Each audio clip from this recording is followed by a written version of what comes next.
देखिए, हमारे जो सब्जेक्ट का नाम है उसका नाम है cost accounting.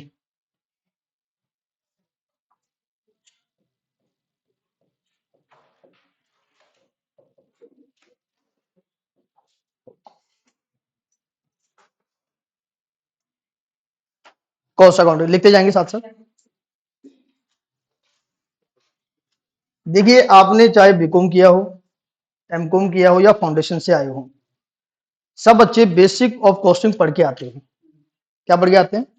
Basic of costing.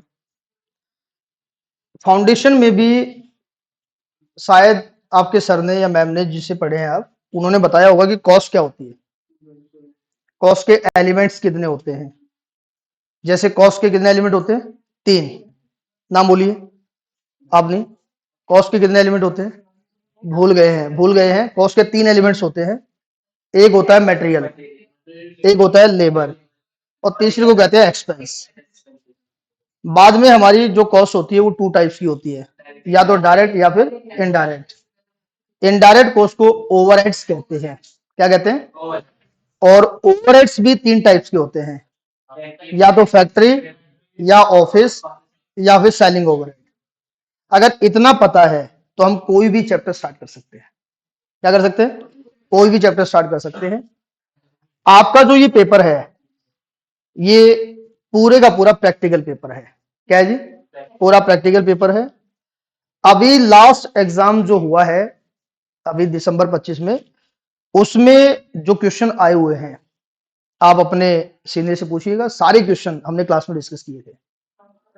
Mostly question class में डिस्कस किए थे कॉस्ट अकाउंटिंग के, और एग्जाम से जस्ट पहले भी एक सजेस्टेड क्वेश्चन बता दिए थे कि भाई ऐसे ऐसे आ सकते हैं, और मोस्टली क्वेश्चन वहीं से आ गए। ठीक है। ऑब्जेक्टिव टाइप क्वेश्चन ऐसा कोई ऐसा क्वेश्चन था ही नहीं जो हमने क्लास में डिस्कस ना किया हो। तो मैं आपको बता देता हूं, जो इसमें क्वेश्चन नंबर 1 जो हमारा आता है, ठीक है, क्वेश्चन नंबर 1 जो हमारा होता है, ये एमसीक्यू होता है, जिसमें मल्टीपल टाइप क्वेश्चन पूछे जाते हैं। ठीक है जी। और इसमें तकरीबन तकरीबन 15 क्वेश्चन आते हैं। कितने क्वेश्चन आते हैं? 15। और हर क्वेश्चन कितने मार्क्स का होता है? 2 मार्क्स का। तो ये 30 मार्क्स कवर करता है, और ये कंपलसरी क्वेश्चन होता है। क्या होता है जी? कंपलसरी क्वेश्चन होता है। और इसके अंदर आप 30 में से 30 नंबर ले सकते हैं अगर आप पूरी बढ़िया पढ़ाई करते हैं तो। लेकिन फिर भी मेरा मानना है कि मान लीजिए आपका 10% 15% नहीं हो पाया, फिर भी आप 12-13 क्वेश्चन तो कर ही पाएंगे। तो अगर मान लीजिए यहां से 26 नंबर भी आ जाते हैं या 25 आ जाते हैं, तो पास होने के लिए कितना चाहिए? 40 नंबर। 40 नंबर, तो नियर अबाउट आप पास होने के पास ही पहुंच जाते हैं। ठीक है जी। इसके बाद हमारे पास ये सेक्शन ए होता है जी। आपका क्या होता है? ये सेक्शन ए होता है। इसके बाद हम जाते हैं सेक्शन बी में। सेक्शन बी में टोटल 7 क्वेश्चन आते हैं। कितने क्वेश्चन आते हैं? टोटल 7 क्वेश्चन आते हैं। आपको अटेम्प्ट कितने करने हैं? आपको 5 क्वेश्चन अटेम्प्ट करने होते हैं। 5 क्वेश्चन अटेम्प्ट करने होते हैं, और प्रत्येक क्वेश्चन 14 मार्क्स का आता है। कितने का आता है जी? तो तकरीबन तकरीबन आपको 70 मार्क्स यहां से लेने हैं। ठीक है जी। बेसिकली जो ये 7 क्वेश्चन आएंगे ना, ठीक है, इसमें 2 क्वेश्चन और होते हैं ना ऑप्शंस में। इसमें ऑप्शंस वाले जो 2 क्वेश्चन होते हैं, तो ये भी तो 14 मार्क्स के हुए ना, तो 28 मार्क्स यहां से हुआ। तो ये जो सेक्शन बी आता है, ये 98 मार्क्स का आता है। कितने मार्क्स का आता है? 98 का। आपको केवल 70 मार्क्स यहां से लेने हैं। आप कोई भी क्वेश्चन कर सकते हैं। क्या कर सकते हैं? Any 5 from 7 question. लेकिन जो ये 5 क्वेश्चन आते हैं, ये सेक्शंस में आते हैं, कि जैसे पार्ट ए, पार्ट बी, फिर part A, part B, 7 number का, 7 नंबर का, 8 नंबर का, 6 नंबर का, या कहीं ऐसा होगा कि एक क्वेश्चन बड़ा दे देंगे आपको, पूरा 14 मार्क्स का ही दे देंगे। तो इनमें से जो 5 क्वेश्चन होते हैं, 7 क्वेश्चन होते हैं, इनमें से एक क्वेश्चन थ्योरी का होता है। केवल एक क्वेश्चन क्या होता है? एक क्वेश्चन एक थ्योरी का होता है। बाकी सारे क्वेश्चन क्या होते हैं? 6 क्वेश्चन यहां से प्रैक्टिकल आते हैं। क्या आते हैं? प्रैक्टिकल आते हैं। तो आप पूरे का पूरा प्रैक्टिकल कवर कर सकते हैं। फिर भी मेरा मानना है कि कुछ ना कुछ तो थ्योरी हमें पढ़नी ही पड़ेगी। देखो, थ्योरी भी ज्यादा डिफिकल्ट प्योर थ्योरी नहीं आती है। प्रैक्टिकल अप्रोच से रिलेटेड ही आती है। तो जब भी हम चैप्टर पढ़ेंगे तो वहां जो थ्योरी डिस्कस करेंगे वैसी मिलती जुलती आती है। अदरवाइज हम हर चैप्टर में आपको 4-5 क्वेश्चन थ्योरी के करवाते ही है, तो वहां से आप थ्योरी को भी लर्न करेंगे। ठीक है, तो यहां पर हम इसके ऊपर डिस्कस करते रहेंगे।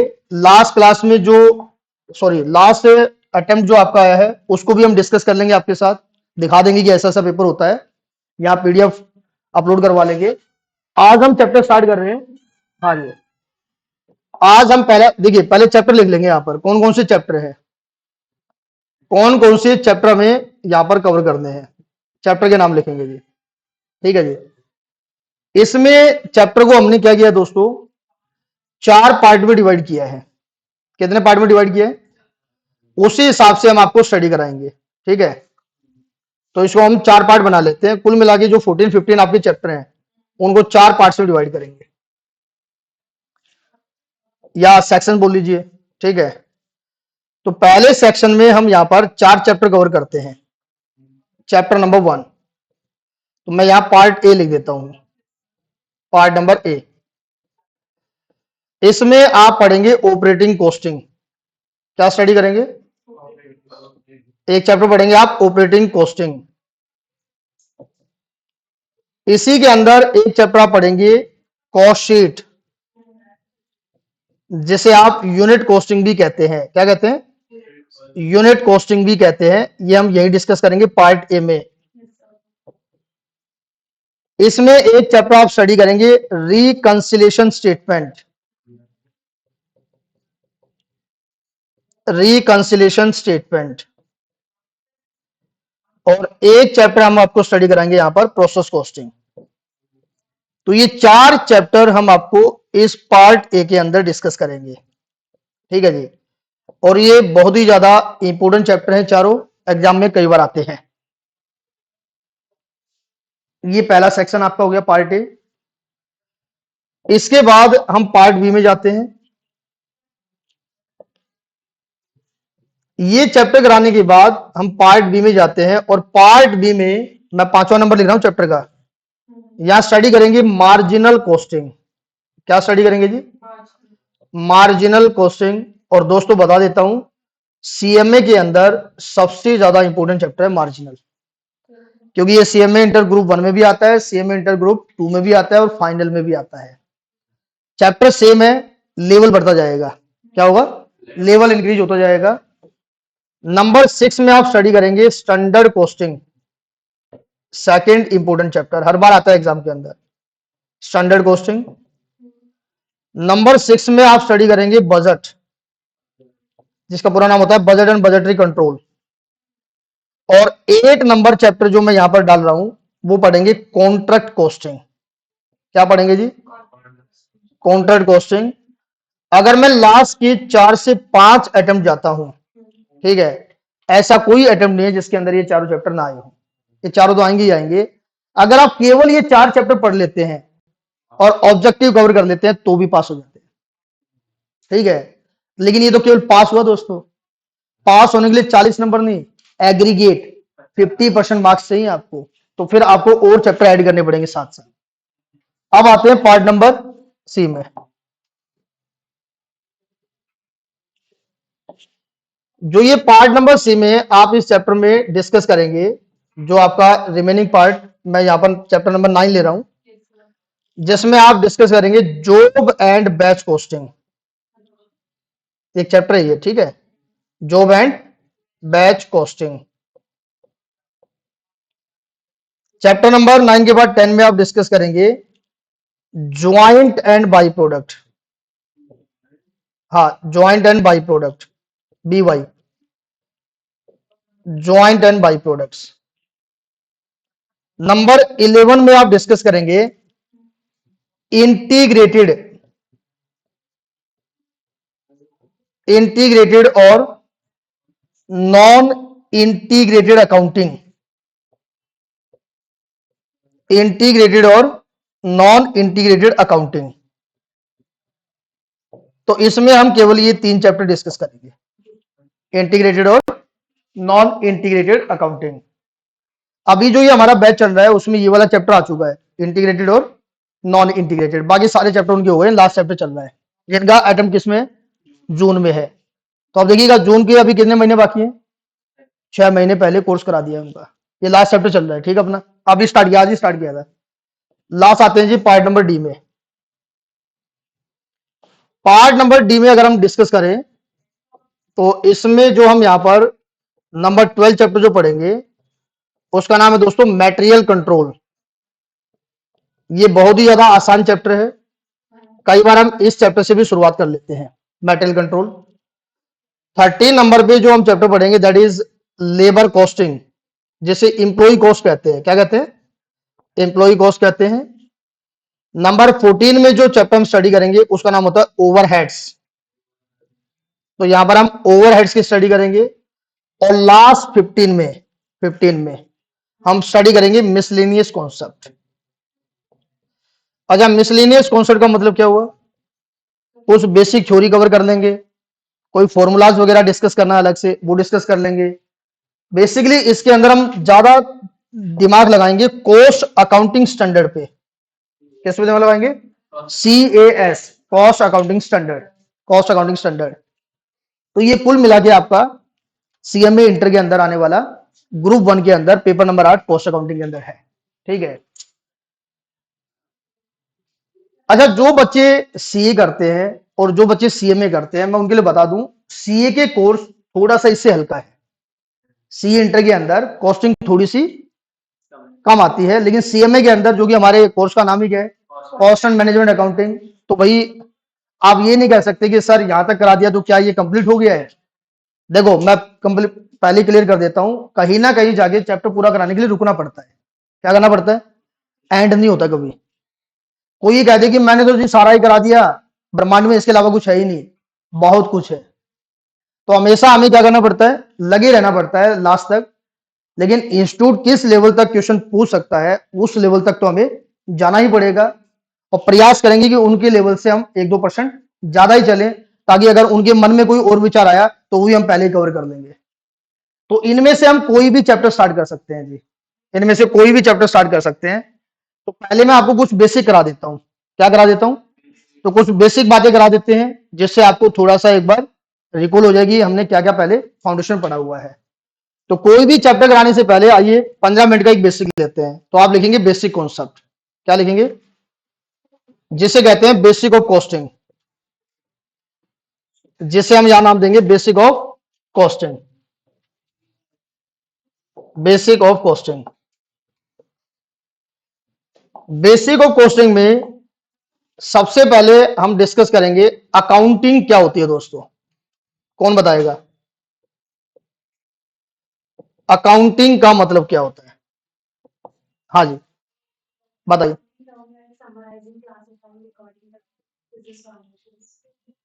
सब कुछ आ जाएगा अकाउंटिंग में।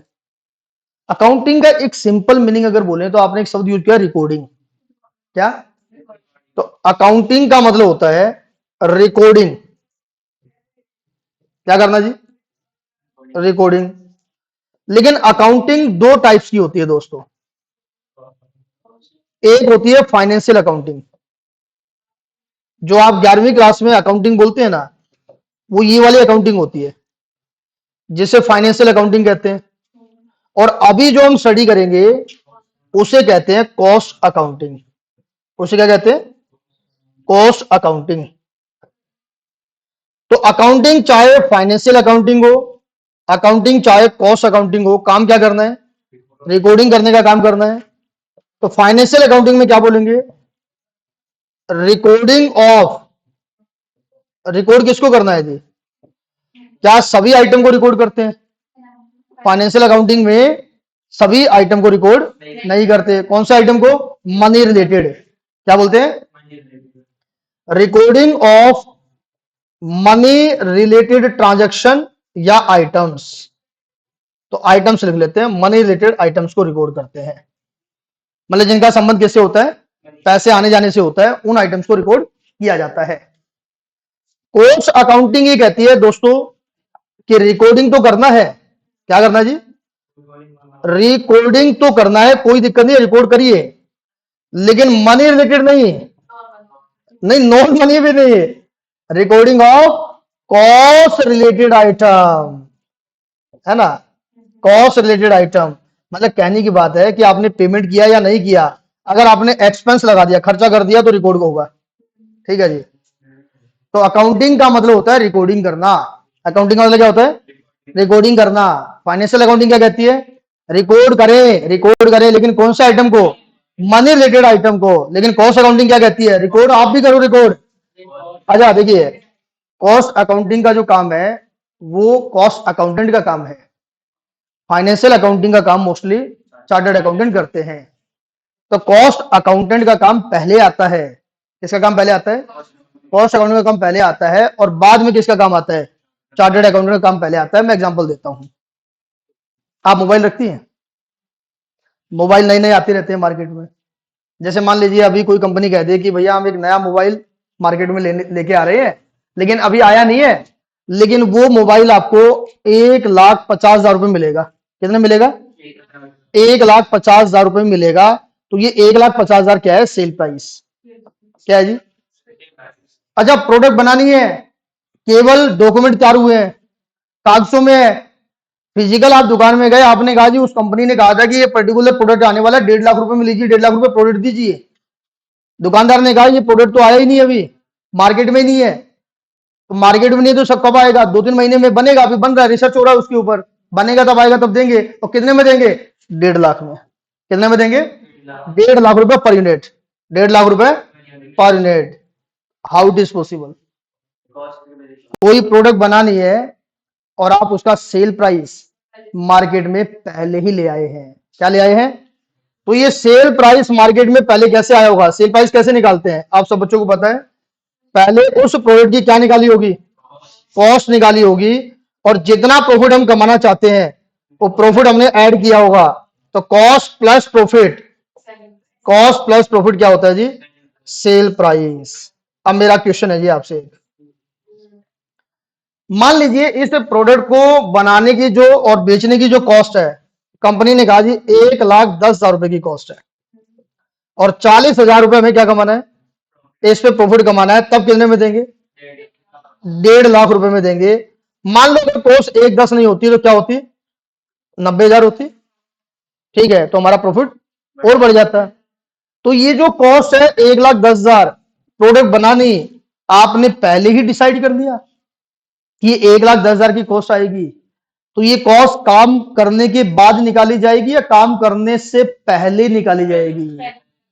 देखो, काम करने के बाद अगर निकालेंगे तो पहले मोबाइल, मान लीजिए मोबाइल की बात हो रही है ना, तो मोबाइल बनाएंगे, बनाने में मटेरियल लगेगा, लेबर लगेगी, एक्सपेंस लगेंगे, सबका ऐड करेंगे, फिर 40,000 प्रॉफिट ऐड करेंगे, तब कहेंगे 1,50,000 रुपए। लेकिन बनाने के बाद ही अगर कॉस्ट निकालनी है तो फिर आपने बनाने से पहले सेल प्राइस कैसे बता दिया? इसलिए कॉस्ट कभी भी बनाने के बाद नहीं निकाली जाती, बनाने से पहले निकाली जाती है। That is pre estimated. क्या होती है? तो पूरा कॉस्टिंग एस्टिमेशन के बेसिस पे है। किसके बेस पे है? एस्टिमेशन के बेस पे। तो मुझे अपने प्रोडक्ट की क्या निकालनी है? कॉस्ट निकालनी है। क्या निकालनी है? कॉस्ट निकालनी है। तो दोस्तों मुझे पढ़ना होगा कॉस्ट का मतलब क्या है। अगला पॉइंट क्या लिखेंगे? देखो, नाम क्या लिखा था? Cost accounting. अकाउंटिंग का मतलब तो रिकॉर्डिंग। किसको रिकॉर्ड करोगे? कॉस्ट को रिकॉर्ड करोगे। अरे कॉस्ट को रिकॉर्ड तो कर लेना, मना किसने किया, लेकिन ये तो बताओ कॉस्ट है क्या? तो हेडिंग में क्या लिखेंगे? What is cost. क्या लिखेंगे जी? What is cost. अच्छा, कॉस्ट की डेफिनेशन एक सिंपल डेफिनेशन है, एक आईसीएमआई ने जो डेफिनेशन दी है वो है। दोनों बात कर लेते हैं। Number A, number A, number A लिखेंगे कॉस्ट रिप्रेजेंट, कॉस्ट रिप्रेजेंट। बताइए जी, आप बताइए कॉस्ट क्या होती है? क्या नाम है आपका? ये लड़की बेटी क्या नाम है? हाँ, भूमिका। बताइए कॉस्ट क्या होती है? एक्सपेंडिचर क्या होते हैं? खर्चे क्या होते हैं? यही तो पूछ रहा हूँ। कॉस्ट जैसे एक्सपेंडिचर कहते हैं, जैसे एक्सपेंस कहते हैं, वो होते क्या है? एक को या सबको? या किसी को भी? किसी को भी। कोई भी कंपनी जो भी काम करती है प्रोडक्शन करने का या सर्विस देने का, प्रोडक्शन करने में या सर्विस देने में जो भी एक्सपेंस उनके खर्च हो जाते हैं या हो जाएंगे, वो हमारी क्या कहलाती है? कॉस्ट कहलाती है। तो cost represent the resources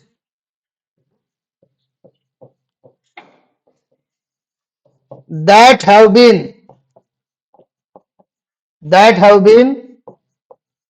or must be sacrificed to attain a particular goal,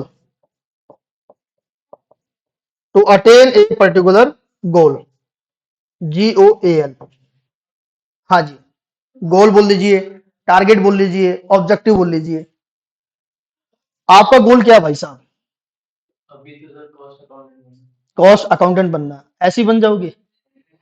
बनने के लिए खर्चा लगाना पड़ेगा। क्या लगाना पड़ेगा? तो आपका गोल है सीएमए बनना। क्या बनना? या सीए बनना। तो सीए सीएमए बनने के लिए आपको कुछ रिसोर्स लगाने पड़ेंगे, वो आपकी तरफ से सेक्रीफाइस हो गया। क्या हो गया? तो हमने क्या लिखा? Cost represent the resources that have been, और जो लग गए या लगा दिए जाएंगे, किसको पाने के लिए?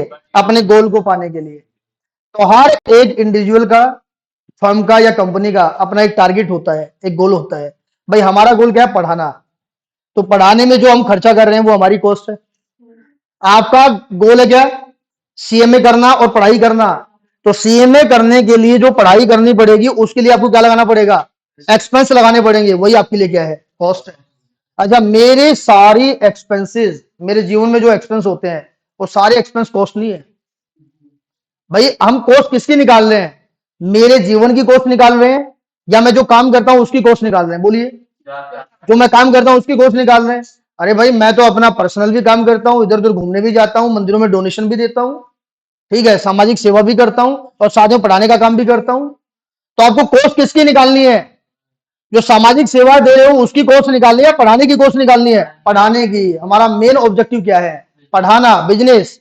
तो बिजनेस करेंगे तो कोर्स निकालेंगे ना। अच्छा, आप कभी भंडारे में गए हैं, वहां आपने 10 रुपए दे दिए, तो क्या कभी लिखे आके कि हमने वहां 10 रुपए पे करके आए हैं, डोनेशन दिया? नहीं लिखते हैं, क्योंकि वो आपका मेन ऑब्जेक्टिव नहीं है। गए, दे दिए, नहीं भी दिए, क्या दिक्कत है? ऐसा कहीं लिखा हुआ कि भाई डोनेशन देना जरूरी ही है? लोग अपनी भावना के हिसाब से देते हैं, और कोई लोग लेते भी है। भाई जो देने का काम नहीं करते वो लेने का काम करते हैं, ये तो चलता रहेगा। लेकिन आपका मेन बिजनेस क्या है? आपका मेन बिजनेस है मैन्युफैक्चरिंग करना, प्रोडक्ट बनाना। तो मान लीजिए चेयर बनाने का काम है कारपेंटर, तो वो जानना चाहता है कि उसकी चेयर बनाने की कॉस्ट क्या आएगी। बताओ क्यों? क्योंकि जब तक कॉस्ट का पता नहीं होगा वो मोबाइल का प्राइस कैसे आएगा। तो पहले मुझे क्या निकालनी पड़ेगी? कॉस्ट निकालनी पड़ेगी। अच्छा आप बताइए, आपको हम फ्री में पढ़ाएंगे या बदले में कुछ चार्ज भी लेंगे? चार्ज भी लेंगे। और जब आए होंगे तो सर ने आपको फीस भी बताई होगी। अच्छा, कोर्स तो शुरू हुआ है, क्लास तो आज शुरू हुई है, 4-5 महीने 6 महीने लगेंगे कोर्स पूरा कराने में। फीस पहले कैसे बता दी? कोर्स तो आगे जाके खर्च होगी। तो आपकी फीस हमने पास डेटा के बेस पे, क्योंकि हम पढ़ाने का काम पहले से करते आए हैं, तो हमने अनुमान लगाया कि भाई ये पर्टिकुलर कोर्स कितने महीने में पूरा होगा। तो मान लीजिए उन्होंने अनुमान लगाया 5 महीने में पूरा करा देंगे। तो 5 महीने में हमारा बिजली का बिल क्या आएगा? 5 महीने जो टीचर पढ़ाने आएंगे उनको क्या पे करेंगे, वो ऐड कर दिया। 5 महीने जो आप ये टेबल वगैरह यूज कर रहे हैं, बिल्डिंग यूज कर रहे हैं, किराए पे है तो किराया, और अगर खुद की है तो डेप्रिसिएशन। ये डेप्रिसिएशन कितना चार्ज करेंगे, कितना पानी पी जाएंगे, पानी का खर्चा क्या होगा, सफाई वाले को क्या पेमेंट करेंगे, रिसेप्शन पे जो मैम काम करती है उनको क्या पेमेंट जाएगी, डायरेक्टर खुद काम करते हैं तो उनकी कॉस्ट क्या जाएगी, एडवर्टाइजमेंट का काम करते हैं तो वो कितना हो जाएगा। ये सब मिलाकर हमारी बनती है, मान लीजिए पर स्टूडेंट, मैं ऐसे एग्जांपल देता हूं, 4,000। क्या बनती है? एक ऐसे एग्जांपल दे दिया, पर सब्जेक्ट, ठीक है। तो 4,000 हमारी बनती है। 1,000 रुपए पर स्टूडेंट पर सब्जेक्ट कमाना है, तो प्लस कर देंगे 1,000 रुपए। तो फीस क्या मांग ली? 5,000 मांग ली। कॉस्ट कितनी है? 4,000। तो क्या ये कोर्स पूरा होने के बाद डिसाइड करेंगे, पहले डिसाइड करेंगे? एस्टिमेशन बेसिस पे। किसके बेसिस पे? तो बाद में बताऊंगा कॉस्टिंग का objective, estimation of cost, cost का अनुमान लगाना। ये हमारा क्या होता है? ऑब्जेक्टिव होता है, अल्टीमेट ऑब्जेक्टिव है कॉस्ट अकाउंटिंग का, कॉस्ट का अनुमान लगाना। ठीक है जी। तो पहले कॉस्ट का अनुमान तो बाद में लगाएंगे, पहले पता दो करो कॉस्ट का मतलब क्या है। तो कॉस्ट का मतलब जो रिसोर्स हमने क्या कर दिए, सैक्रिफाइस कर देंगे, किसको बनाने के लिए? एक पर्टिकुलर गोल को। एग्जाम्पल, मान लीजिए हमारी जो कंपनी है वो फर्नीचर बनाने की कंपनी है। क्या बनाती है जी? एग्जाम्पल के लिए मान लेते हैं चेयर बनाती है जी। क्या बनाती है? ये चेयर बनाने का काम करते हैं दोस्तों। ठीक है, तो ऐसा मान लेते हैं कि ये इस प्रकार की हम चेयर बनवाना चाहते हैं। मैं थोड़ा डिजाइन ले लेता हूं, आप भी अगर बनाना चाहें तो बना सकते हैं। ठीक है, हमने कहा भाई ये चेयर बना के दीजिए, और ये चेयर बना के क्या करेंगे? खुद बैठेंगे या मार्केट में बेचेंगे? मार्केट में बेचेंगे। भाई कोई भी अगर मैन्युफैक्चरिंग कंपनी है तो सेल्फ कंजम्पशन के लिए थोड़ी काम करती है, आउटपुट बनाया जाता है मार्केट में सोल्ड करने के लिए। तो इस चेयर को बनाने के लिए दोस्तों हमने क्या किया? इस चेयर को बनाने के लिए हमने क्या किया? हमने चेयर लकड़ी की बनाते हैं। क्या बनाते हैं? तो अगर लकड़ी की चेयर बनाते हैं तो ये हमने टिम्बर परचेज किया होगा। बोलो हाँ या ना। तो इसे बोलते हैं टिम्बर। ये लकड़ी हमने परचेज की। अच्छा, केवल लकड़ी से काम थोड़ी चलेगा, हमने फेविकोल परचेज किया। ठीक है जी, हमने कुछ नेल्स वगैरह यूज किए होंगे तो हमने नेल्स का यूज किया, या हमने कुछ और टूल यूज किए होंगे तो हमने कुछ टूल्स का यूज किया। ठीक है जी, तो हमने क्या किया? हमने टिम्बर मंगा लिया, फेविकोल मंगा लिया, नेल्स वगैरह मंगा लिए, लोस टूल्स वगैरह मंगवा लिए, प्रिंटिंग का कोई सामान मंगवा लिया, डिजाइन का मटेरियल मंगवा लिया, सारा मटेरियल ले आए। ठीक है, अच्छा केवल इसे कहते हैं बेटा मटेरियल। इसे क्या कहते हैं? इसे मटेरियल कहते हैं। अच्छा, मटेरियल का मतलब क्या होता है? मटेरियल का मतलब होता है फिजिकल इनपुट। मटेरियल का मतलब क्या होता है? Physical input which are used for the production. जो हम किसके लिए यूज करते हैं? जिसे देखा जा सकता है, छुआ जा सकता है, जिसका वजन करवाया जा सकता है, उसे कहते हैं मटेरियल। उसे क्या कहते हैं? हिंदी में कहते हैं माल। ठीक है जी, लेकिन इंग्लिश में क्या बोलते हैं? मटेरियल। अच्छा, केवल मटेरियल खरीदने से काम चल जाएगा क्या? इस लकड़ी को काट के चेयर कौन बनाएगा? तो हमने कंपनी में क्या किया दोस्तों? बहुत सारे लेबर अपॉइंट किए। क्या किए? बहुत सारे लेबर हमने रखे कि हमने किसी को नाम दे दिया भाई आप हैं कारपेंटर, आप क्या हैं? कारपेंटर। आप हैं हेल्पर, आप हैं सुपरवाइजर, आप हैं मैनेजर, आप हैं अकाउंटेंट। ठीक है जी, इस प्रकार से हमने बहुत सारे वर्कर को अपॉइंट किया। इन्हें कहते हैं ह्यूमन बींग्स, पर्सन। क्या बोलते हैं? अच्छा, ये जो इंसान होते हैं, ठीक है, इंसानों को ही लेबर कहेंगे ना जी। अच्छा, कोई इंसान आ रहा है उसे मेटेरियल कह सकते हैं? कोई इंसान चल के आ रहा है उसे कहने देखो मटेरियल आ रहा है, हिंदी में बोल के दिखाओ, है ना, अच्छा लगेगा। इसलिए ये टर्म्स, इसलिए उसे मटेरियल नहीं कह सकते हैं बेटे। बेटा बात ऐसी बात है नहीं, इसे मटेरियल नहीं कह सकते हैं। क्या बोलेंगे? इसे लेबर कहते हैं, इंप्लॉई कहते हैं। क्या कहते हैं? इंप्लॉई कहते हैं। तो ये लेबर हो गया जी। तो आपके मन में ये आ गया इंसानों को लेबर कहते हैं। क्या मन में आ गया? सारे इंसान लेबर नहीं है।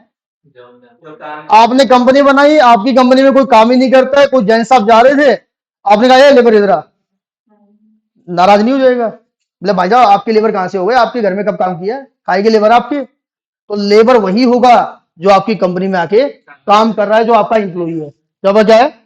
तो चैप्टर का नाम बेसिकली वो था इंप्लॉई कॉस्ट, लेकिन वहां जब कॉस्ट में लिखते हैं तब क्या बोलते हैं? Labour cost. ठीक है जी।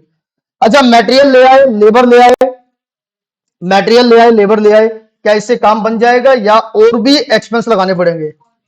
और भी एक्सपेंस लगाने पड़ेंगे। भैया ये काम करोगी कहां? कोई फैक्ट्री में, कोई बिल्डिंग में काम करोगे तो उसका रेंट लगेगा।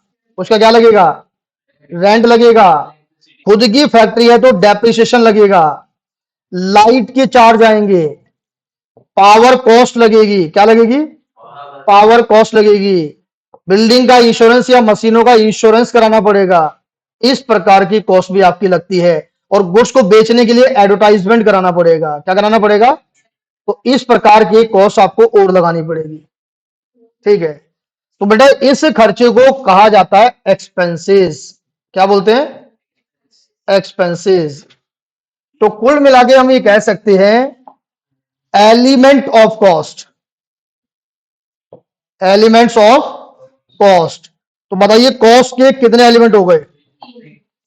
कॉस्ट के हमारे पास 3 एलिमेंट हो गए, 3 elements, 3 elements of cost.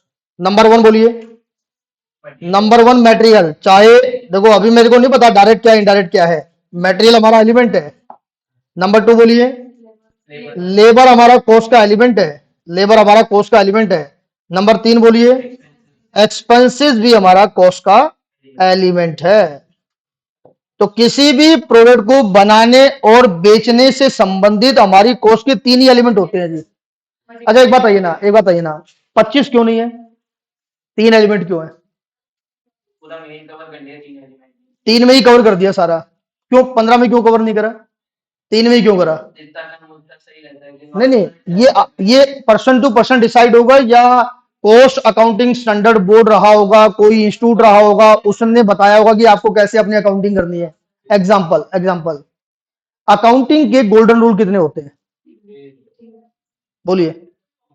Accounts पढ़े हैं ना, तो अकाउंटिंग के गोल्डन रूल कितने होते हैं? तीन। कौन कौन से? रियल अकाउंट, नॉमिनल अकाउंट और पर्सनल अकाउंट। 25 क्यों नहीं है? हाँ, क्योंकि अकाउंटिंग बनाने वाली संस्थाओं ने, जिन्होंने सिखाया लोगों को कैसे अकाउंटिंग करनी है, उन्होंने कहा चाहे हजारों जल एंट्री हो, चाहे हजारों बार आपका लेन देन हुआ हो, कोई दिक्कत नहीं है, उन सबको तीन पार्ट्स में बांटेंगे। कितने पार्ट्स में बांटेंगे? उन्होंने कहा खर्चों के लिए नॉमिनल अकाउंट बना रहे हैं, खर्चों और इनकम के लिए, एसेट्स के लिए रियल अकाउंट बना रहे हैं, और किसी आदमी को लिया या दिया उसके लिए पर्सनल अकाउंट बना रहे हैं। तो सारी एंट्री, जैसे अकाउंटिंग करने का अपना एक प्रोसीजर, अपना एक तरीका है। अकाउंटिंग करने का क्या तरीका है कि जितना भी लेन देन होगा सभी तीन प्रकार की एंट्री बनेंगी, या तो रियल या नॉमिनल या फिर क्या, पर्सनल। इसी प्रकार से कॉस्ट अकाउंटिंग करने का भी अपना एक तरीका है। तो कहते हैं जी आपके खर्चे होंगे 50,000, हमें मतलब नहीं है, उन 50,000 खर्चों में से बताओ मटेरियल क्या है, मटेरियल में डाल दो। जितने भी इंसान है, चाहे वो मैनेजर हो, चाहे डायरेक्टर हो, चाहे कॉस्ट अकाउंटेंट हो, चाहे चार्टर्ड अकाउंटेंट हो, तो क्या बोलेंगे? लेबर, चाहे इनडायरेक्ट चाहे डायरेक्ट। और बाकी जो मटेरियल लेबर नहीं होता उसे क्या बोलते हैं? एक्सपेंस कहते हैं। दोस्तों तीनों को अगर एक लाइन में समझें, प्रोडक्ट को बनाने के लिए जो कॉस्ट लगती है, उसको बनाने में जो फिजिकल इनपुट यूज हुआ है, जिसे हम देख सकते हैं, खरीद सकते हैं, बेच सकते हैं, जिसका वजन कर सकते हैं, उसे मेटेरियल कहते हैं। और बनाने में जिन लोगों को आपने यूज किया है, लगाया है उस सेटअप के लिए, भाई कोई लकड़ी को काट के चेयर बनाना होगा, कोई लकड़ी को पकड़ा रहा होगा, कोई बेचने के लिए उसके लिए एडवर्टाइजमेंट करवा रहा होगा, कोई पूरे सिस्टम को मैनेज कर रहा होगा। तो कारपेंटर से लेकर मैनेजर तक, मैनेजर कौन सा? सेल्स मैनेजर तक, लास्ट वाले मैनेजर तक, डायरेक्टर तक, सारे उन सबको क्या बोलते हैं? लेबर। लेकिन आप ही बताइए, रेंट, आपने कोई बिल्डिंग किसी से किराए पे ली, मान लीजिए ये बिल्डिंग हमारी किराए पे है, और हमने शर्मा जी से बिल्डिंग किराए पे ली है, और वो शर्मा जी जा रहे थे, हमने कहा हाँ भाई इधर आ लेबर, तो क्या बोलेगा? भाई साहब मैं तेरा लेबर कब से हो गया? अरे आप इंसान है, अरे इंसान होने से क्या होता है? क्या मैं आपके यहाँ की कोचिंग में काम कर रहा हूं? हमने कहा नहीं, तो आप हमें लेबर नहीं कहेंगे, हम बिल्डिंग के ओनर हैं, बिल्डिंग के ओनर है, और आपने हमसे बिल्डिंग किराए पे ले रखी है, तो आप रेंट के नाम से रिकॉर्ड करिए, ना कि लेबर के नाम से। तो जो रेंट जाएगा वो लेबर के नाम से रिकॉर्ड नहीं होगा, किसके नाम से आएगा? तो एक्सपेंस के लिए कहा जाता है other than material and labour, other than, जिसे हम मटेरियल नहीं कह सकते, जिसे हम लेबर की कैटेगरी में नहीं ले सकते, वो सारे ही खर्चे आपके क्या कहलाते हैं? एक्सपेंस कहलाते हैं। क्या कहलाते हैं? तो हमने क्या बोला जी, कॉस्ट का मतलब क्या है? कॉस्ट का मतलब, cost represent the resources that have been or must be sacrificed to attain a particular goal. और कितने प्रकार के रिसोर्स? तीन प्रकार के। एक कौन सा? मटेरियल। दूसरा कौन सा? लेबर। तीसरा कौन सा? एक्सपेंसेस। मटेरियल किसे कहते हैं? फिजिकल इनपुट, फिजिकल इनपुट को मटेरियल कहते हैं। लेबर किसे कहते हैं? इंसानों को जो काम कर रहे हैं आपकी फैक्ट्री में आके। और एक्सपेंस किसे कहेंगे? जो मटेरियल नहीं है और जो लेबर नहीं है। ठीक है जी। तो तीन प्रकार के एलिमेंट होते हैं। तो ये तो नंबर ए लिखा हमने, अब लिखेंगे नंबर बी।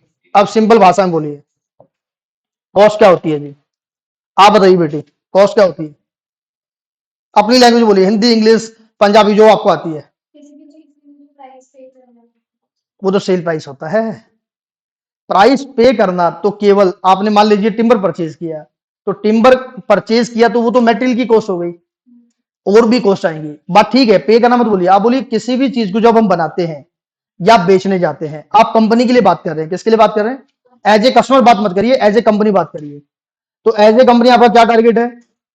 मान लीजिए टेक्सटाइल का काम है, ऑटोमोबाइल्स का काम है, ऑयल एंड गैस का काम है, फर्नीचर का काम है, या कुछ और कोई काम करते हैं आप, स्टडी का काम कराते हैं, कॉलेज चलाते हैं, स्कूल चलाते हैं, ट्रांसपोर्ट का काम है, बसें चलाते हैं, तो इस काम को करने में जो भी हमारे खर्चे लगेंगे और वो खर्चे जो हमें कस्टमर से लेने हैं, केवल लगेंगे वो सारे नहीं, साथ में कंडीशन क्या है, जिसे कस्टमर से रिकवर किया जा सकता है या as per cost accounting standard recover कर लेना चाहिए, वही हमारी किस में आएगा, कॉस्ट में आएगा। मतलब आपने कहा अमाउंट इनकर्ड, क्या बोला आपने, अमाउंट इनकर्ड। आइए लिखेंगे, नंबर 2 में लिखेंगे, बी में, कॉस्ट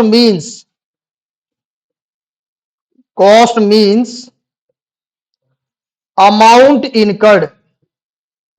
अच्छा, किसके लिए, amount incurred for production, amount incurred for production and, अच्छा ये बताइए ना, केवल प्रोडक्शन करना है या कस्टमर को पहुंचाना भी है, सेल भी करना है, तो उसे कहते हैं फॉर प्रोडक्शन एंड डिस्ट्रीब्यूशन।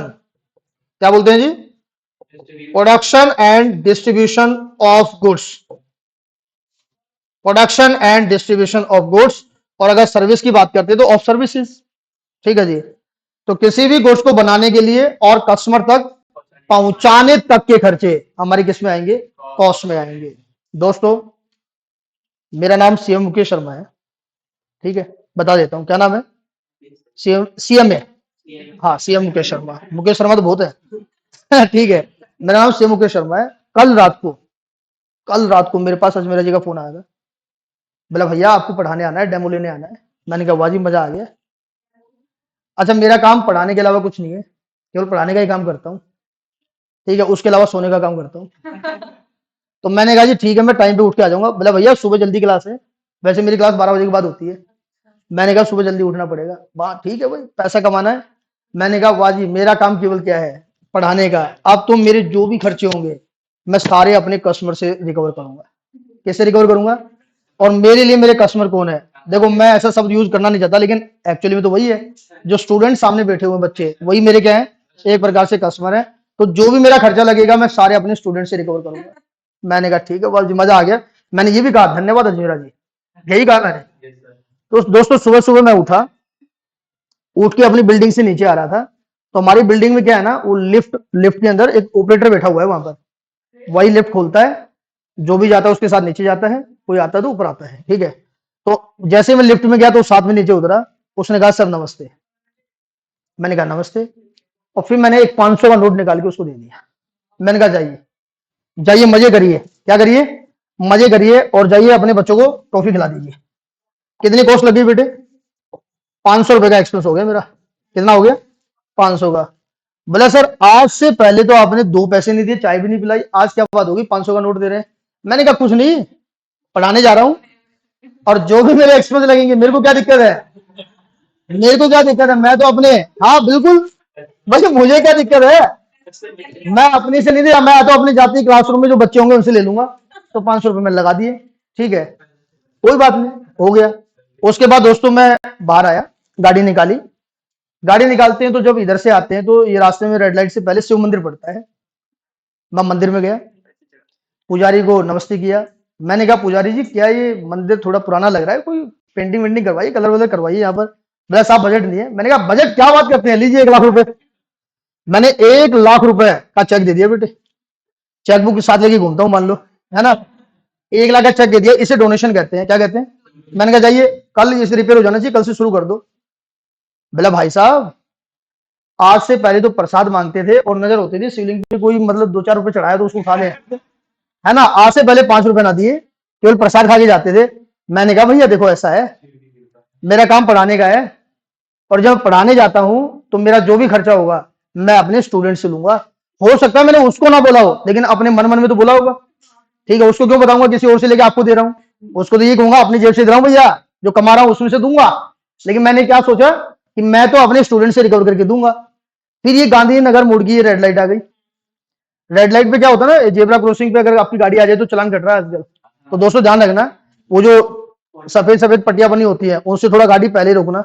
अगर उसके ऊपर एक पहिया भी चढ़ा दिया तो वो पुलिस वाले का मन करेगा तो फोटो खींच के, आपसे झगड़ा भी नहीं करेगा, तुरंत फोटो खींचता है। और अभी 90% लड़कियों के चलान कट रहे हैं, जो महिलाएं गाड़ी चला रही है ना, मैं देखता हूँ कई बार, मैं इधर से उधर से निकलता हूँ ना, देखता हूँ वो आ जाती है, ध्यान नहीं रहता है। पुरुषों की भी हो रहे हैं, लेकिन चलान बहुत ज्यादा कट रहे हैं। ठीक है, तो वो जेब्रा क्रॉसिंग तो क्या किया मैंने, रेड लाइट भी क्रॉस कर दिया, पुलिस वाले ने रुकवा लिया। मैंने रोक दी गाड़ी, तुरंत साइड में लगा दी। मैंने कहा रुको रुको, साइड में लगा रहा हूँ। चाबी निकाल के मैंने दी उसको, मैंने कहा लो चाबी पकड़ो। अच्छा, उससे पहले क्या होता था, उस दिन से पहले मैं रेड लाइट क्रॉस करता नहीं था। गलती से अगर क्रॉस हो भी जाते थे तो पुलिस वाले के सामने पहले हाथ जोड़ देते, भाई साहब माफ कर दीजिए। या हाथ नहीं जोड़ते तो नेता नगरी को फोन करते थे, कोई ना कोई जानकार होता है उसको बोलते थे भैया बात करिए ना, मान जाए तो ठीक है। फिर कहते थे गलती हो गई, ये हो गया वो हो गया, कैसे करके बचने का प्रयास करते थे। आज मैंने बचने का प्रयास नहीं किया। मैंने पुलिस वाले को कहा चलान कितना है, बोला भैया 2,000 का चलान, 5 का काट। 2 का क्या होता है, 5,000 का चलान काट, सरकार के हिस्से में कुछ जाना चाहिए। और मैंने कहा ले 1,000 रुपए ऊपर से और, जाइए एंजॉय योर सेल्फ। बोला भाई साहब क्या बात हो गई, मैंने कहा कुछ नहीं। उसने क्या किया, 5,000 का तो चलान काट दिया, 1,000 रुपए मैंने ऊपर से और दे दिए। मैंने कहा कोई दिक्कत नहीं है, सारे पैसे किससे ले लूंगा, अपने कस्टमर से लूंगा, एक्सपेंस तो हुआ ना जी, खर्चा तो हुआ ही है मेरा। उसके बाद दोस्तों क्या हुआ, अन्यथा मत लीजिएगा, मैं कोई ज्यादा देखो, ना तो मैं ड्रिंक करता ना मैं सिगरेट पीता। उस दिन क्या हुआ, मैंने कहा क्या बात हो गई, मैं कोचिंग में आया और हमारा एक स्टोर रूम है जिसमें किताबें रखते हैं। ठीक है, मैं उसमें चला गया और दोस्तों सिगरेट पीने लग गया, या हमारा कोई स्टाफ चला गया, वो वहां सिगरेट पी रहा था, गलती से वो सिगरेट बिना बुझाए किताबों के पास रख दी और किताबें जल उठी। और दोस्तों 2 लाख रुपए की किताबें जल गई।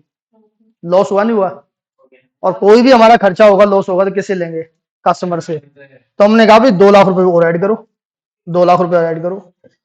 अच्छा हुआ ये कि जब मैं आ रहा था तो मेरी जो धर्मपत्नी है वो मेरे साथ ही आ रही थी। कहने को धर्मपत्नी होती है, बाकी तो मैं बाद में एक्सप्लेन करूंगा, पत्नियां भी कई प्रकार की होती है। अच्छा, मेरी पत्नी भी मेरे साथ आई थी।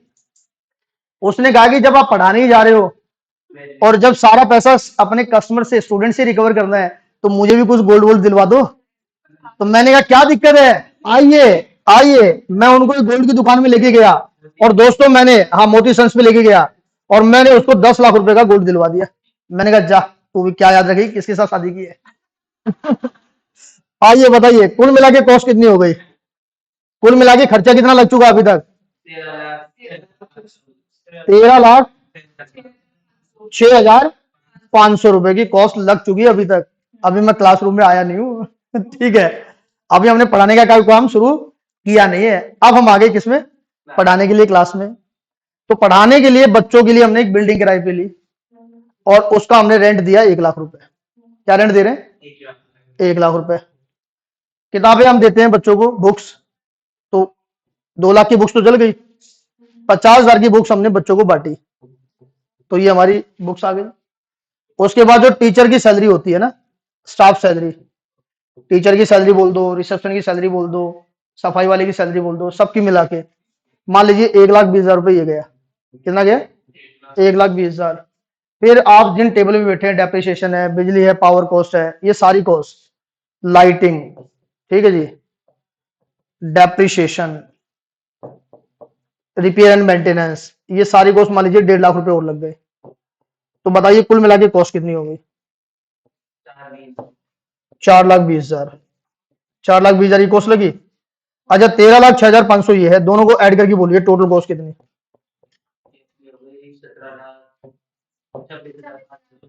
17,26,500। और मान लीजिए मेरे पास स्टूडेंट आते हैं 50, डिवाइड बाय 50 करिए, डिवाइड बाय 50 करिए, 34,520 रुपए। और मैं केवल कॉस्टिंग पढ़ाता हूँ, 30 कर लो, 30 कर लो, हाँ 30 कर लो। मैंने कहा भैया कॉस्टिंग सब्जेक्ट पढ़ाने की फीस है 34,530। बताइए क्या कहेंगे आप, निकालिए पैसे। 34,530 रुपए देने हैं आपको पर सब्जेक्ट। बोलिए क्या, अरे फोन पे नहीं करना है। ये देखिए ऐसे ऐसे भी कस्टमर होते हैं कितने, देखिए आप रियल, हाँ 34,530 क्या आप पे करेंगे एज ए कस्टमर, आप पे करेंगे नहीं, आप बोलिए, आप बोलिए, आप बोलिए, आप बोलो भाई साहब क्यों नहीं करोगे।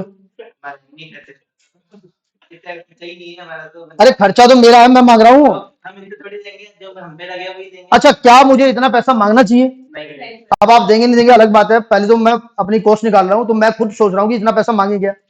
इस 34,530 रुपए में पत्नी को दिलवाया हुआ गोल्ड भी है, आग लगी हुई किताबों की कॉस्ट भी है, जो मंदिर में डोनेशन दिया था, जो चालान कटवाया था, ये वाली कॉस्ट भी है।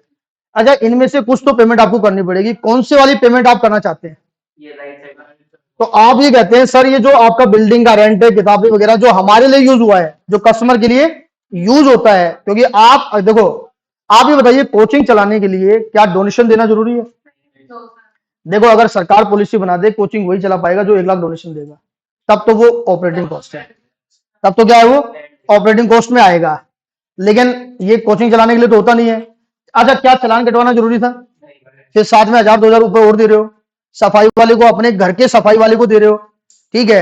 अच्छा, ये एसी लगा हुआ आपकी क्लासरूम में, इसका डेप्रिसिएशन तो आपकी क्लास पे आएगा। एक यही एसी मेरे घर में भी लगा हुआ है, उसका बिजली का बिल भी आपकी फीस में ऐड कर रहा हूं। क्या ऐसे हम रिकवर कर सकते हैं? नहीं। तो ये वो अमाउंट है जो आपका पर्सनल एक्सपेंस है, या नॉन ऑपरेटिंग नेचर का है, एबनॉर्मल लॉस है, क्या है, या फाइनेंस रिलेटेड एक्सपेंस है, इसको आप कॉस्ट में शामिल नहीं कर सकते हो। लेकिन ये पैसा तो आपने, जो आप सर्विस देने का काम करते हैं या जो प्रोडक्शन करने का काम करते हैं, उसी के लिए आपने इनकम किया है, तो ये वाली कॉस्ट तो कॉस्ट में आएगी। तो इसका मतलब हमारी कॉस्ट भी दो प्रकार की होती है, ऑपरेटिंग और नॉन ऑपरेटिंग। तो नीचे नोट लिखेंगे, क्या लिखेंगे जी? नीचे नोट लिखेंगे, while computing while computing while computing total cost we will consider we will consider we will consider only operating cost। we will consider only operating cost। बेटा, operating cost का मतलब क्या हुआ? आपका जो मेन बिजनेस है उससे रिलेटेड जो आपके खर्चे हैं।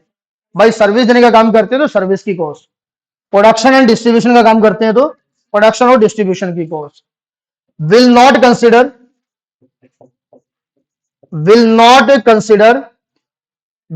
Consider non operating cost, non operating cost को कंसिडर नहीं करेंगे, नॉन ऑपरेटिंग कॉस्ट को कंसिडर नहीं करेंगे। तो कहानी ये बनती है कि कौन सी कॉस्ट ऑपरेटिंग होती है और कौन सी नॉन ऑपरेटिंग होती है। एक तरफ लिखेंगे ऑपरेटिंग और एक तरफ क्या लिखेंगे? Non operating. एक बात बताएं बेटे आपको, बोलो, कहो तो बताएं, रहने दें या बताएं? चलिए बता ही देते हैं, क्या याद रखिए, ऑपरेटिंग और नॉन ऑपरेटिंग। देखो भैया, company to company, work to work, operating non operating अलग अलग होती है। अब ऐसा नहीं किसी के लिए कोई ऑपरेटिंग है तो वो हमारे लिए क्या हो सकती है? नॉन ऑपरेटिंग हो सकती है। आपको जब ये डिसाइड करना है ना, क्या डिसाइड करना है कि कोई कॉस्ट ऑपरेटिंग नेचर की है या नॉन ऑपरेटिंग नेचर की है, तो पहले अपना काम बताओ क्या है। पहले क्या बताओ? अपना काम बताइए, आपका काम क्या है? आपने कहा सर फर्नीचर बनाने का काम है। किसका काम है? फर्नीचर बोले तो चेयर बनाने का काम है हमारा। क्या काम करते हैं? चेयर बनाने का काम करते हैं। तो मैं आपसे पूछूंगा, कुछ नाम लूंगा मैं, आपको बताना है कि ऑपरेटिंग में आएगा या नॉन ऑपरेटिंग में आएगा। बताइए, हमने टिम्बर परचेज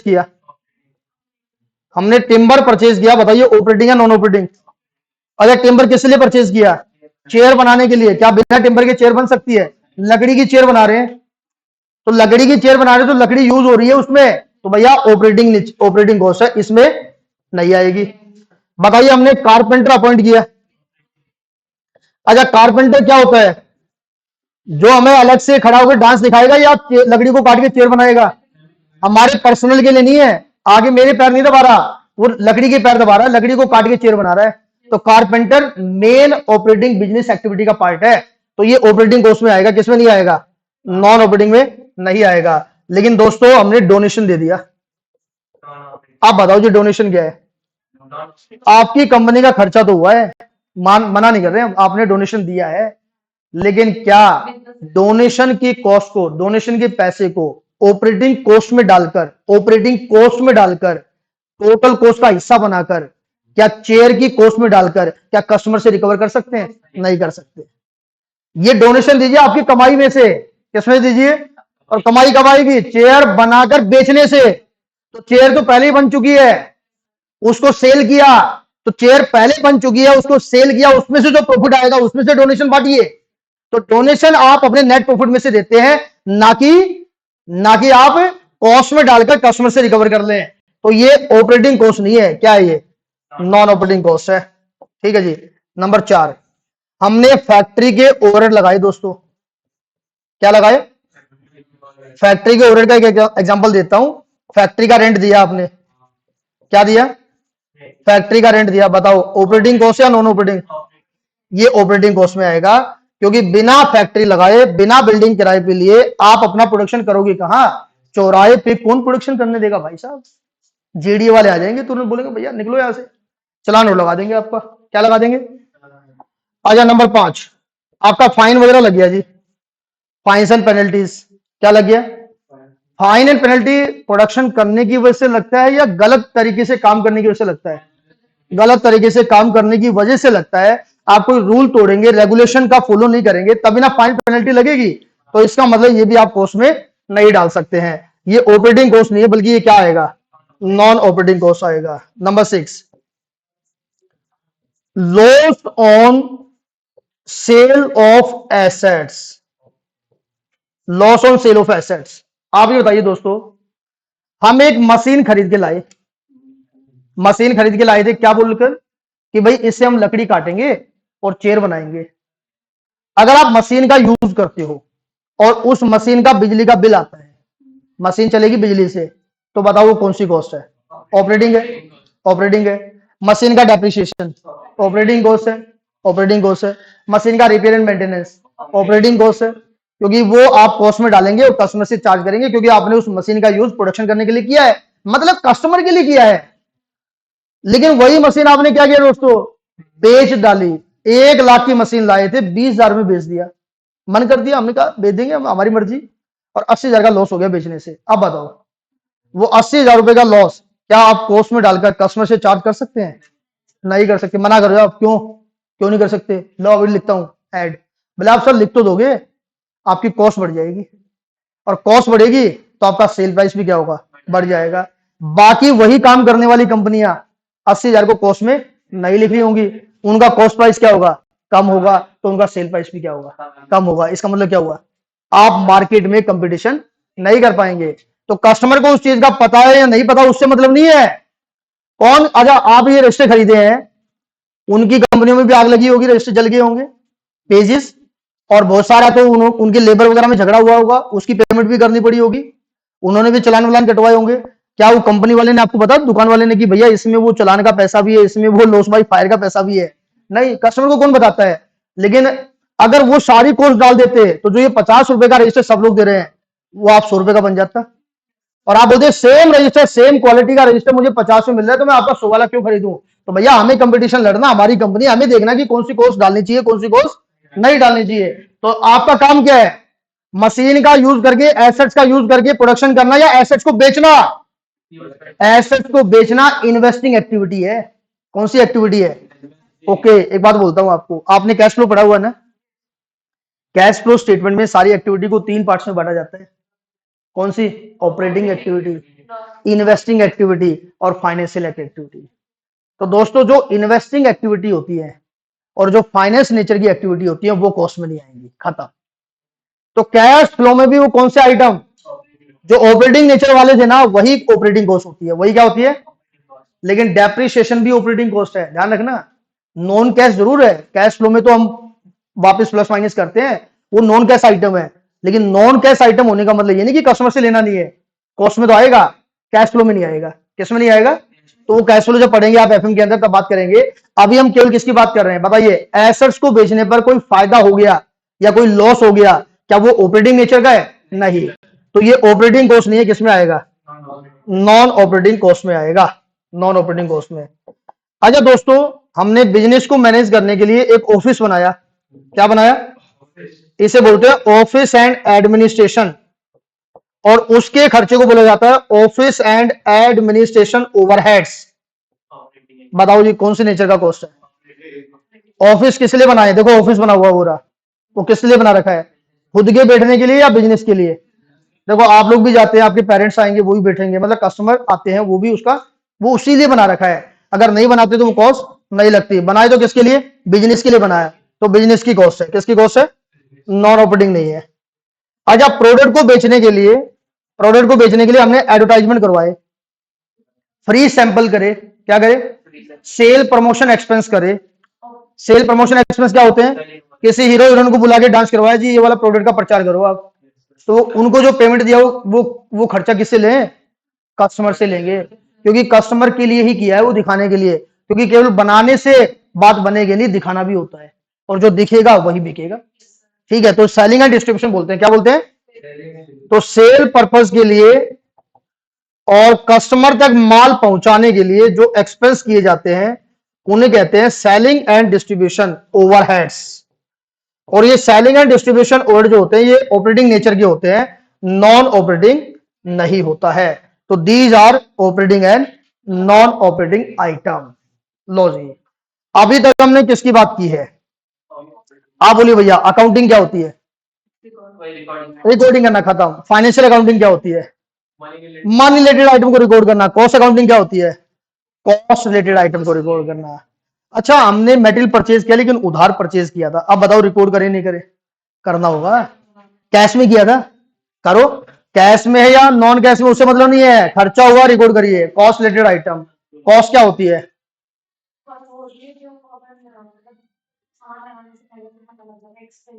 किसी भी गोल, ऐसे बोलिए, किसी भी गोल को पाने के लिए, किसी भी हमारा जो टारगेट है उसको अचीव करने के लिए जो हम रिसोर्स लगा दिए हैं या लगा देंगे, वो हमारी क्या कहलाती है? कॉस्ट कहलाती है। कॉस्ट किससे मिलकर बनती है? Element of cost. नहीं है नाम बता? मटेरियल, लेबर, एक्सपेंस, तीनों को मिलाकर बनती है टोटल कॉस्ट। क्या बनती है? कॉस्ट दो प्रकार की होती है, बोलिए, ऑपरेटिंग और non operating. While computing total cost, operating नहीं लेंगे, नॉन ऑपरेटिंग लेंगे, हाँ या ना? ना, उल्टा बोल दिया मैंने, ऑपरेटिंग कॉस्ट लेंगे, नॉन ऑपरेटिंग कॉस्ट नहीं लेंगे। ये था बेसिक का पार्ट। किसका पार्ट था ये? बेसिक का पार्ट। ठीक है जी। अच्छा, अपने सब्जेक्ट का नाम क्या है? Cost accounting. कुल मिला के कितने चैप्टर हैं? 15, 14-15 चैप्टर लिखे हैं, 15 चैप्टर। एक एक करके नाम बोल लेते हैं एक बार। देखो, एक सीक्वेंस में बोलता हूं। पहला, मटेरियल के लिए मटेरियल कॉस्ट, लेबर के लिए लेबर कॉस्ट, और जो इनडायरेक्ट मटेरियल वगैरह होते हैं, लेबर होते हैं, उनके लिए ओवरहेड्स। उसके बाद सभी कॉस्ट को लिखने के लिए कॉस्ट शीट। किसी कस्टमर ने ऑर्डर दिया, उसका ऑर्डर पूरा करने के लिए जॉब कॉस्टिंग। बैचेज में काम करते हैं, बैच कॉस्टिंग। कंस्ट्रक्शन का काम करते हैं, कॉन्ट्रैक्ट कॉस्टिंग। एक से ज्यादा डिपार्टमेंट में काम करते हैं, प्रोसेस कॉस्टिंग। मेन प्रोडक्ट के साथ साथ बाई प्रोडक्ट भी बनाते हैं। भाई जैसे मान लीजिए हमारा पर्पज है सी और सी में पढ़ाना, साथ में हमने बीकॉम भी चला दिया, ऐसे ही। हमारा मकसद नहीं था, हमने कहा टाइम बचा हुआ पढ़ा दो। हमारा मेन ऑब्जेक्टिव क्या है? CA-CMA, साथ में क्या कर दिया? तो वो CA-CMA तो मेन प्रोडक्ट है, और बीकॉम क्या बन गया? By product. तो इसे बोलते हैं ज्वाइंट एंड बाई प्रोडक्ट। आपने जो कॉस्ट निकाली है उसके बेस पर डिसीजन लेना। जैसे मान लीजिए मेरे प्रोडक्ट की कॉस्ट 10 रुपए आ गई, केवल कॉस्ट, और कोई कस्टमर आया, उसने कहा जी 9 रुपए में दे दो, तो उसे 9 रुपए में दे या ना दे? नहीं, इस बात का डिसीजन लेना है। तो पता करेंगे कॉस्ट में कौन सी कॉस्ट, कॉस्ट में मार्जिनल कॉस्ट क्या है, कॉस्ट में फिक्स कॉस्ट क्या है। तो डिसीजन लेने के लिए जिस टेक्निक का यूज करते हैं उसे मार्जिनल कॉस्टिंग। ठीक है, आपने कॉस्ट अनुमान लगाया 10 रुपए की आएगी, एक्चुअल में 12 रुपए की आ गई, तो 2 रुपए का डिफरेंस हो गया। या एक्चुअल में 7 रुपए की आ गई, 3 रुपए का डिफरेंस हो गया। इस डिफरेंस को एनालाइज करेंगे, स्टैंडर्ड कॉस्टिंग। क्या पढ़ेंगे? आप बेटे घूमने जाना चाह रहे थे ना, कल कह रहे थे, सुबह सीढ़ी पे कह रहे थे, बोला जी मैं घूमने जाना चाहता हूँ। मैंने कहा बोला जी गोवा वगैरह इधर जाऊंगा, केरल वगैरह। मैंने कहा घूम के आ। बोला सर बजट नहीं है। तो भैया कोई भी काम करने से पहले क्या बनाओ? बजट बनाओ। तो बजट एंड बजटरी कंट्रोल क्या पढ़ेंगे? अब अकाउंट के अंदर तो एंट्री करते ही है, कॉस्टिंग के अंदर भी जनरल एंट्री करने का एक चैप्टर है, उसका नाम है इंटीग्रेटेड और नॉन इंटीग्रेटेड। ठीक है, हमारा काम क्या है? कॉस्ट अकाउंटिंग करने का। सीए का काम क्या है? फाइनेंशियल अकाउंटिंग करने का। कई बार इन दोनों की बुक्स में डिफरेंस आ जाता है, तो रिकंसिलिएशन स्टेटमेंट। और ये सारी बातें किसके हिसाब से पढ़ेंगे? कॉस्ट अकाउंटिंग स्टैंडर्ड के हिसाब से। किसके हिसाब से? कॉस्ट अकाउंटिंग स्टैंडर्ड के हिसाब से। तो कुल मिला के ये अपना कोर्स है, और इसमें कितने चैप्टर आएंगे? 15। और कितने मार्क्स के आएंगे? 100 नंबर के, नहीं ज्यादा के आएंगे, 128 मार्क्स के। लेकिन आपको कवर कितना करना है?